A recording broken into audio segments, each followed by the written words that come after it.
1,00,000 మంది శివభక్తులతో కలిసి మహారుద్రాక్ష పూజలో పాల్గొనండి. వెంటనే కాల్ చేసి మీ పేరును నమోదు చేసుకోండి. నమస్తే, welcome back to Suman TV. Present మనతో పాటు ఉన్నారు business analyst, financial analyst and retired bank employer Nanduri Ravikumar గారు. నమస్తే సార్. నమస్తే సార్, చాలా రోజులు అయిపోయింది మీతో వీడియోలు చేసి. మనం చాలా వీడియోలు చేసాము. ప్రతి వీడియోలో కూడా మీరు ఒక మాట చెప్తా నాకు బాగా గుర్తుంది, ఫైనాన్షియల్ డిసిప్లిన్. ఖచ్చితంగా ఫైనాన్షియల్ డిసిప్లిన్ అనేది ఉండాలి అని చెప్తూ ఉంటారు. అయితే నేను ఈరోజు కొన్ని వీడియోస్ తో మీ ముందుకు రావడం జరిగింది. రెగ్యులర్ గా మనం చేసే one of the most topic ఏంటంటే గోల్డ్ అండ్ సిల్వర్. బంగారం ధరలు భారీగా తగ్గిపోతున్నాయి సార్. అటు యుద్ధం ఆగిపోవడము, డాలర్ స్ట్రాంగ్ అవ్వడం, అంటే అంతర్జాతీయ పరిణామాల నేపథ్యంలో ఎటువంటి సంఘటన జరిగినా కూడా ఈ గోల్డ్ అండ్ సిల్వర్ పైన ఎందుకు ప్రభావం పడుతుంది? మరి ధరలు ఇలాగే తగ్గుతాయా, మళ్ళీ పెరిగే ఛాన్సెస్ ఉన్నాయా? అంటే గోల్డ్ తగ్గటం మీకు ఆనందమే కదా.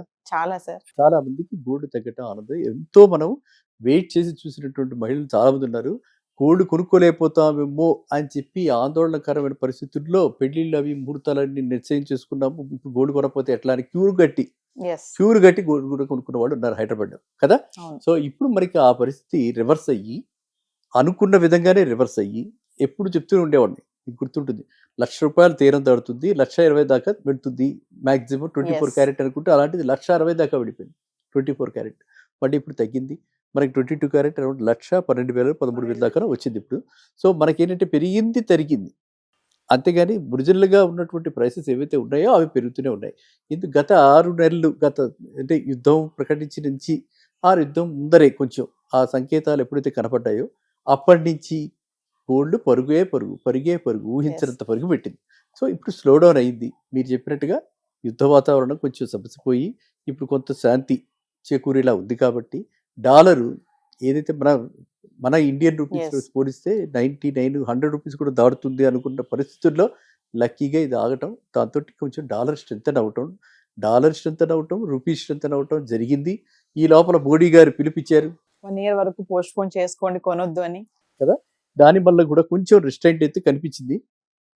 ఆ పిలుపు మేర ఇటు పక్కన అనుకోకుండా ఇలాగ యుద్ధం కూడా చక్కగా మనకి ఆగటం వల్ల, అండ్ ఇంపోర్ట్ డ్యూటీ పెంచినా కూడా కంపేర్ టు ఎర్లియర్ డేస్ పెంచినా రేటు పెరగకుండా ఇండియాలో 1,12,000 దాకా వచ్చిందంటే మనం అందరం కూడా ఆనందిస్తున్నాం.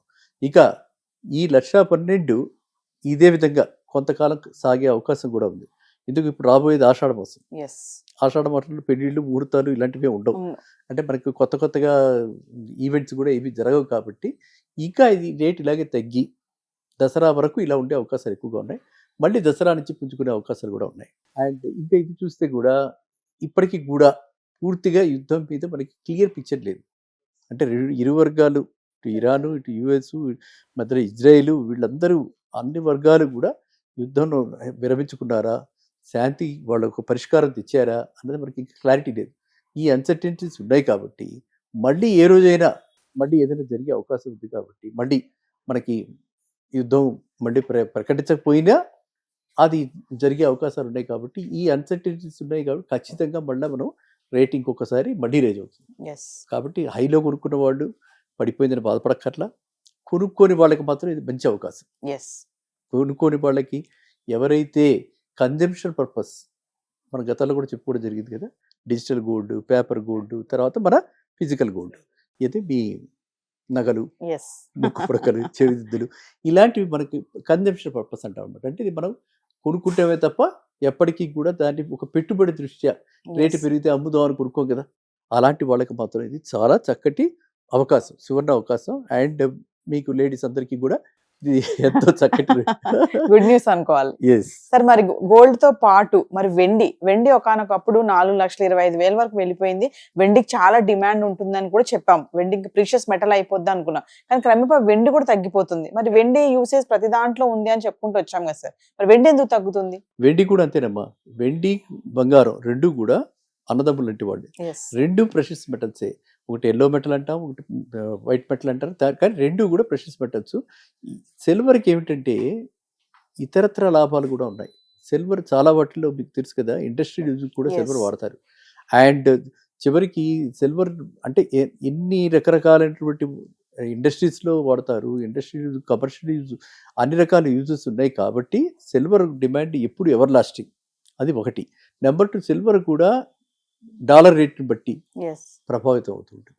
డిమాండ్ అన్న సీజనల్ డిమాండ్ మన పెళ్ళిళ్ళప్పుడు మనం అందరం కూడా మీకు బంగారం 10 తులాలకు ఉంటే సిల్వర్ ఏకంగా 100 తులాలకు కొంటాం, అంటే కేజీ కొనుక్కుంటారు కనీసం. ఎస్ ఎందుకు వెండి పళ్ళాలని ఇవన్నీ అన్నీ మనం ఆనవాయితీగా వస్తున్నటువంటి విషయాలు కాబట్టి ఇప్పుడు సిల్వర్ కూడా ఆ విధంగానే సీజన్ ఏం లేదు కాబట్టి సిల్వర్ ఇంటర్నేషనల్ మార్కెట్లో కూడా సిల్వర్ తగ్గింది కాబట్టి డాలర్ రూపీ వాల్యూతో చూస్తే ఇప్పుడు డాలర్ స్ట్రెంగ్ అయింది కాబట్టి మనకి రూపీ కూడా స్ట్రెంగ్ అయింది కాబట్టి మనం తక్కువ డాలర్లకే సిల్వర్ కొనుక్కోగలుగుతాం. కాబట్టి సిల్వర్ కూడా అదే విధంగా తగ్గింది. ఎంత తగ్గినా ఇప్పటికి కూడా 2 లక్షల పైనే ఉంది. 2 లక్షల చేంజ్ ఎక్కడి నుంచి ఎక్కడికి వచ్చింది? సో మనం పై నుంచి పీక్స్ నుంచి చూసి మీరు అంటే 4,20,000 నుంచి 2,50,000 అంత ఉంది. ఇప్పుడు 2,50,000కి వచ్చిందని మనం అనుకుంటున్నాం, కానీ యాక్చువల్గా ఒరిజినల్గా చూస్తే 1.5 lakhs అలా ఉండేది, అంత పెరిగింది. ఇప్పుడు కూడా 2 lakhs బిలో డెఫినెట్గా టచ్ అవుతుంది. వెండి కూడా 2 lakhs బిలో డెఫినెట్ టచ్ అవుతుంది.